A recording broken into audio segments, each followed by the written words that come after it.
দোকানের মালিকের নাম কিটা? নামটা কিটা? ওই মালিকের নামটা জানি কিটা? কি হয়েছিল ঘটনাটা? ঘটনাটা ওই তো আমি সকালবেলা আইসি সেটা দেখি চাল আমার নিচে ঘরের একটা বস্তা ভিতরে চাল আসলো, চাল নিচে, এরপরে একটা পিতলের শাড়ি নিচে, একটা ডেক নিচে, চশমার নিচে, এরপরে 100টা টেহা নিচে, মায়ের মানি ব্যাগ নিচে। এরপরে দেখ ঘরের আরো কয়েকটা দিন ওই তুই ফালাই সেরে জুতার ফালাই হইলো গলতা সবকিছু ঘরের মানে ফ্যান নিচে, সিলিং ফ্যান নতুন আনছে। আজকে সকালবেলা দেখছেন? ও সকালবেলা দেখছি।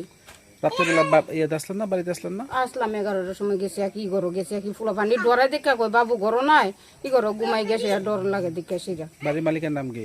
রঞ্জিত শুক্ল বৈদ্য।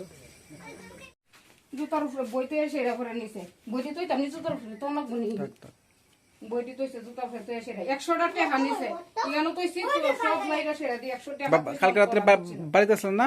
আমি আরে মার ঘর ফুলা পানি ডর আদনে না কা বেগানা ফালাই দিছে এরা এটা দেখছা হি ডাইলে দেখতে ফুলা পানি কইরা মধ্যে ফেলে দিকে এটা ফালাই দিছে আর বেগা টানলে কইছে কইরা ফালাইয়া। কালকে আমার ওই 3টা ডেক নিছে, একটা তরকারি করাই নিছে, একটা বড়ি দাও নিছে, তাল নিছে, বাড়ি গ্লাস এটা লিয়ে গেছে। বাড়ির মালিকের নাম কি? অজিত মাঝি দাস। অজিত মাঝি দাস। মাঝি দাস। আজকে কোন সময় দেখছেন? সকালবেলা ঘুম থেকে দেখছি। রাত্রে নিয়েছে? হ আমরা ইয়ে হয়েছেন না, টের হয়েছেন না? না কইতে পারি না তো।